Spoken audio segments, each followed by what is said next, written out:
Welcome to AETCM, the Emergency Medicine channel. Today we will be discussing a case on pulled elbow.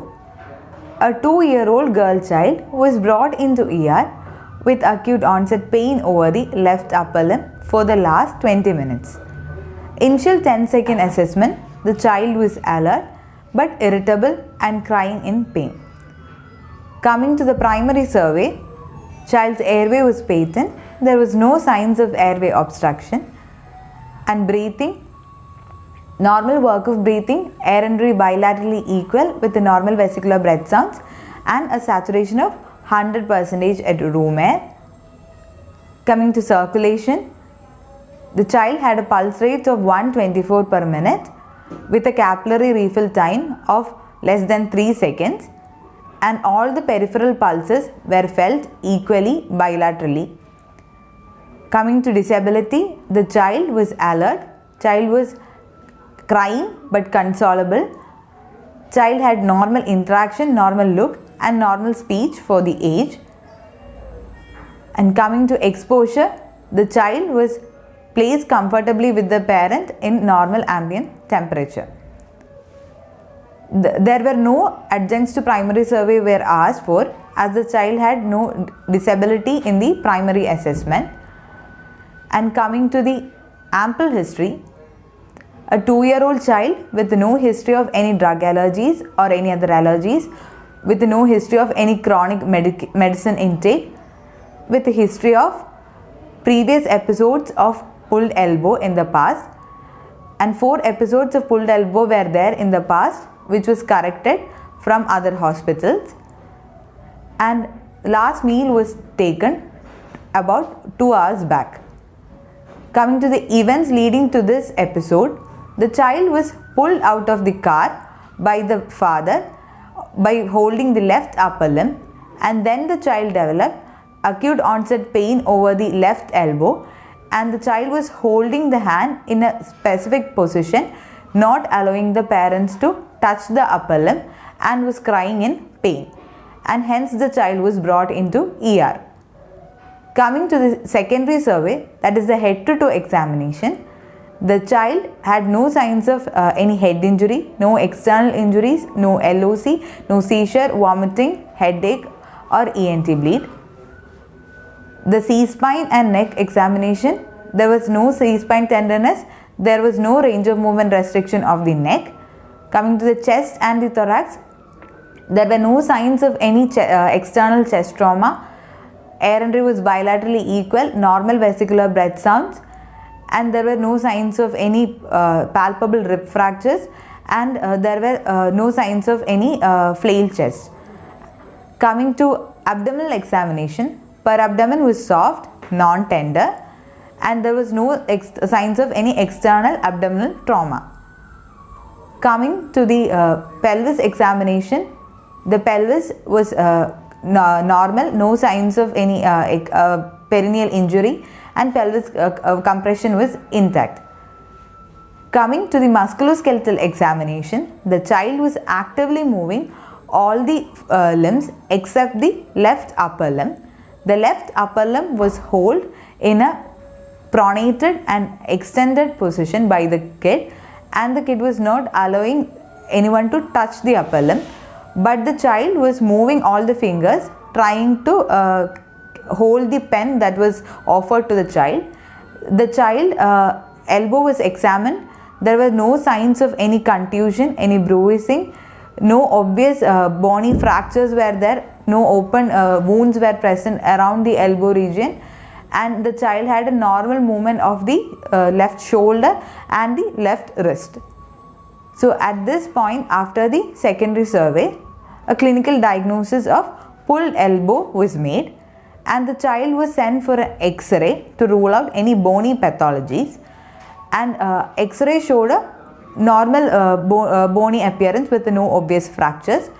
So after consoling the child and keeping the child comfortable with the parents, we had attempted to reduce the pulled elbow.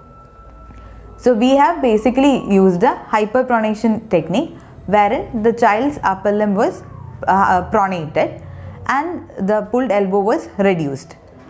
there can be like two techniques used, either a supination flexion technique or a hyperpronation technique, but we have attempted for a hyperpronation technique and which was successful.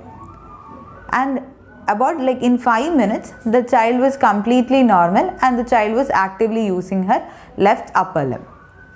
So we can have a look at the pulled elbow. So pulled elbow or nursemaid's elbow, it is a commonly seen condition in children less than 6 years and most commonly seen in females and mostly in the left upper limb is according to some studies. So pulled elbow occurs when the radial head, which is surrounded by the annular ligament, pulls out of the annular ligament and the annular ligament gets stuck in between the radial head and the capitulum. So it usually occurs when a longitudinal traction force is applied on the child's upper limb, like when the child is pulled by the parents or someone with the upper limb by holding a longitudinal traction. So it's a very commonly seen condition and the child presents with severe pain and the child will be holding the upper limb in a slight like pronated and extended position or a slightly flexed position, and it can be easily reduced. And once the child gets pulled elbow gets reduced, what we have to take care is like to advise the parents not to hold the child in such position because there is chance of recurrence. So coming to the technique of reduction of the pulled elbow, after confirming that there are no obvious contusion, bruises or any fracture around the elbow joint, we have to comfort the child, place the child on the mother's lap and place in a comfortable position, and after like explaining the procedure to the mother, we can go for the reduction of the pulled elbow. So the method can be like of two types. It can be a supination flexion method or a hyperpronation method.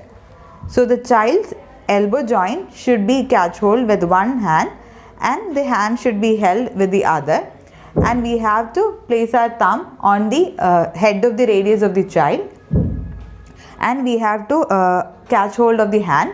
Then in the supination flexion method, we have to supinate and then flex the elbow joint. And on supination and flexion, we feel that there is a click and the radial head goes into the annular ligament and the reduction is complete. If the pulled elbow is reduced, the child will actively use the elbow joint and there will be acute relief of pain. And next method is the hyperpronation method. And in hyperpronation method also, we have to hold the radial head of the elbow joint with one hand and the other hand should be held in a shake hand position and we can hyperpronate it. And on hyperpronation, the radius head will go into the annular ligament. Both these techniques are very simple. The supination pronation technique, in which the upper limb is like supinated and flexed, and the next one is the hyperpronation technique, in which the upper limb is like hyperpronated. And in both these techniques, the pulled elbow gets reduced immediately.